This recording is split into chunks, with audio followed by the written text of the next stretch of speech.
kumulamu komla wa Soul TV tukyagenda maaso program Omunnyo Ku Makya essaawa 12 paka ssaawa 4 ez'okumakya. Abanafu ba M10 bongera okujjukiza abakasitoma mwenna abali eyo nti ebisale by'okusindika n'okuweereza ensimbi ng'oyita ku mukutu ogwa mobile money byasalibwako okuva nga lumu omwezi ogwokutaano ne utwogerera ne gye bujja mu maaso eyo. Bagamba tutawaana olw'embeera kati eriwo ey'omuggalo ate n'entambula teriiwo kozesa bukozesa simu yo obeere ng'osindikira omuntu yenna akasente okukafuna ajja kuba naye ng'ate ebisale bitono nnyo ate nga mu ngeri emu osobola okufuna points ezimanyiddwa nga M10 thank you points osobola ozikozesa okukuba essimu kugula ebintu oba okugenda ku mutimbagano. Beba M10 abagamba nti ever you go ate nga balungamizibwa ekitongole ekiba empuliziganya mu ggwanga ekya Uganda Communications Commission. Tugenda mu Daily Monitor naye katono nnyo nsooka okwagaliza muganda wange munnange Omumbejja nkulamusizza nnyo ssebo munnaffe Nakimbugwe Harriet joga abadde mazaalibwa ge naye munnaye olw'embeera ya COVID-19 n'entambula enzibu ennyo tetwasobodde kujja kwetaba ku mazaalibwa. Katonda yebale kubanga akuwangazza n'okuwa obulamu obulungi. Tukusabira obeere omukyalo omulungi okulenga olina obuvunaanyizibwa otambuze bulungi emirimu. Kale Daily Monitor mutwe omukulu wuuno awandiise ategeeza abuuza nti enkyukakyuka ezaakoleddwa olunaku olwajjo mu magye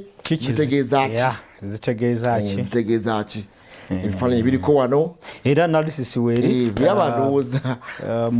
ku muko gwennyini ogusookera ddala kwetandikira paka ku muko ogwokusatu ogwokusatu bawanseeko wano munaffe Jeno kati omujjuvu Jeno Wilson Mbadi nga ye CDF oba ye muduumizi ow'eggye erya UPDF. Mumyukibwa munaffe Deputy Lieutenant General Peter Erweru ate munaffe First Son Lieutenant General Muhoozi Kainerugaba kati yadumira amagye ag'okutaka nga munaffe kati Deputy Commander oba amumyuka we ye Major General Sam Okidi. Era wansi awo wenyini bakuyitayitira mu kye balowooza oba oliawo enkyukakyuka zino kye zitegeeza ne boogera nti oba oliawo bandibanga eyabalonze yasinziddeko loyalty obuwulize then ayinza okuba yatunudde ku regional balance byebimu ku ebyo oba oliawo ne generational n'okulaba nga oba oliawo aleetamu omusaayi omupya mu mbeera eyo. So oli agasinga wano gonna gawandiise bakubuza who are the promoted officers babakunyomera wano be baani abo abakuziddwa bonna biri wano those are very detailed ku muko gwokuna mu Daily Monitor. Who are the men mu 7 has entrusted with the army abasajja bano be baani president bakwasizza beyesigisiza eggye ly'eggwanga Uganda. Ndowooza bwana wamala ndowooza tubayitiritire abantu bategeere nga ono asookera ddala ndowooza tuviire ddala ku kamanda yennyini General Chief of Defence Forces oba kati omuduumizi w'eggye ery'eggwanga ye munaffe General Wilson abadde Lieutenant General naye promotion yamuweereddwa ate abadde mumyuka wa munaffe General David Muhoozi. David Muhoozi bwe yaweereddwa ekifo ekyokubeera minisita ow'ensonga z'omunda omubeezi ate ng'era mubaka wa Parliament akikira amagye mu Parliament y'eggwanga kitegeeza ati kukwata doketi 3 kino ne bakimujja ne bakutegeeza nti eggye yalingira 1996 mu 1991 n'abeera commissioned era yali amaze okufuna cadet course okuva ku Royal Military Academy e Sandhurst mu United Kingdom.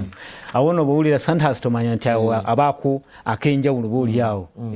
mu mbeera eyo batrainingira eyo. Kale katulengera ate munaffe Lieutenant General Muhoozi Kainerugaba omuduumizi w'amagye ag'okutaka yazaalibwa nga 24 Apuli omwaka gwa 1979 era nga first son oba mutabani wa president Yoweri Kaguta Museveni nga tanafuna assignment eno Lieutenant General abadde adumira eggye likuma president erya Special Forces Command era nga elite force eyo nga bamugimanyi basajja bakambwe ennyo tebabayita ba no nonsense. Yatandika mitala career mu 99 ku ranka eya cadet na graduating mu 2000 mu Royal Military Academy Sandhurst.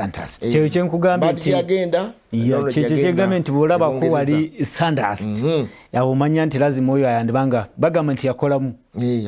yakolamu oyo mu 2000 yongereyo okumanya ebya first son mu 2000 Muhoozi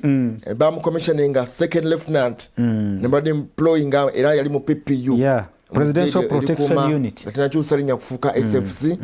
22 yagenda military command battalion commander course mu Egypt. Biri esatu olaba nti lazima ekintu ayise emitindira. Biri mu esatu waliwo organization ya UPP ya PPU ne bagifuula Presidential Guards Brigade PGP. Bagamba nti captain mu kiseera ekyo Muhoozi yasitulibwa ku ddala n'agenda ku major era n'afuuka commanding officer wa motorized infantry battalion and the member of the Defence Forces Council.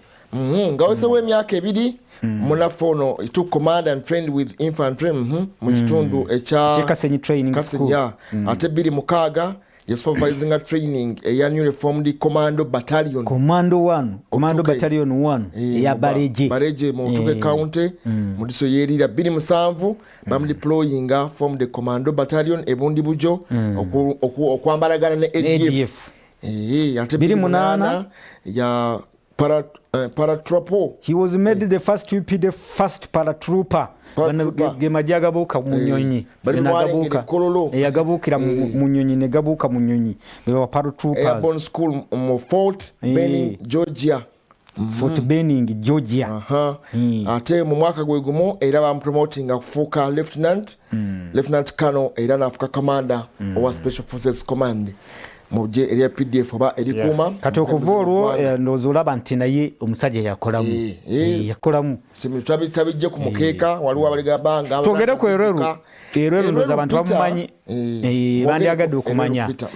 ono bagamba nti General Peter Erweru yajoyininga ejje mu 1978 uliriza manyi nti abasajja bavudde wala n'atendinga Tanzania Military Academy Monduli boyogera ku Monduli naye boyogera wano mu Africa wano ne mu East Africa omanya nti yakola ki kati wano ba Monduli Jeno Katumba bebalobona ne bakoleta bonna Monduli bagenda omanya nti awo naye yakolamu. He was later posted to the military installation at Kabamba. 95 yatwalibwa Gaddafi Military Barracks School nga cadet officer. Then Uganda bwe yasindika ekibinja ekisooka mu Somalia 2007 ye yagenda nga komanda. Kati nolowooza nti oyo teyakola mwera si wakuzannya Erweru ssebo. 2013 yabe bamulondo okubeera second division PDF commander oba ekibinja ekyembalala eyo. Ate prior to that yali yaservinga commander wa PDF third division Muroto. Olaba ti omusajja abadde mu bifo ng'aweereza. Mu November 2016 second division commander Erweru commanded the troops that attacked Rwenzururu. Anyway ebyo byafaayo kati olwaleero. Kale kati oyongereyo ani omulala wano munaffe Angina wuno bamugye mu Operation Wealth Creation kakati yagenze n'abeeranga yazzeewa Erweru yagende ku Foreign Affairs. Yagenze mu Foreign Affairs. Lieutenant General Angina ate yavudde we bazizza munaffe Kavuma. Ono yabadde amyuka General Salim Saleh munteekateeka ya Operation Wealth Creation. Bwetwongera Daily Monitor wano baba banaffe abamalwaliro ag'obwannannyini Kyaddaaki bakkaanyizza kulabika nti bakendeeza ku bisale bakakanye ku bisale ebyokujjanjaba abalwadde ba COVID-19 tubyogereko ebbanga lyonna wano. Mukyala Kano yatabuse naye nga muli tugamba nti naye mubeere n'ekisa okitegeera yababuuza ebibuuzo bisatu kyemukola kyekituufu kyekiteekeddwa okubeera kiri comprehensible nga bamanyola ati naffe nga bomanyi nange nalabye nga waliwo yabadde ani awo nga akola ennyinyonnyola ku oxygen namara akulira ku oxygen nabaga nti oxygen lwaki mukyajinga abantu bamugula emitwalo 4 lwaki mukyajinga abantu oxygen sente emitwalo 200 nabagamba supplies muziza mugundire mu pharmacies ezimuje mu Japan government nebo bange emirimu wagikola ki ebintu ebimu wabijjamu ki omukono nera tosola bivira kola noga nti kandika abantu bekole ki bebbi buli omu abbe munne yasona agamba nti waliwo prescription gye bakolera omulwadde naye nga zonna antibiotics. Imagine bamugamba azimira olunaku lumu. Imagine nenga bo bagala just kufuna bufunyise nenga antibiotics bagamba mbozimira nyingi zonoona ki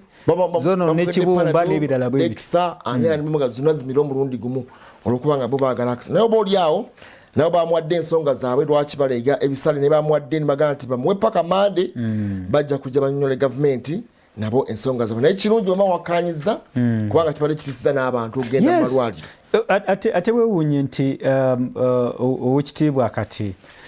Kano Edith Nakalema ensonga se bazikutte n'amaanyi omukyalo ono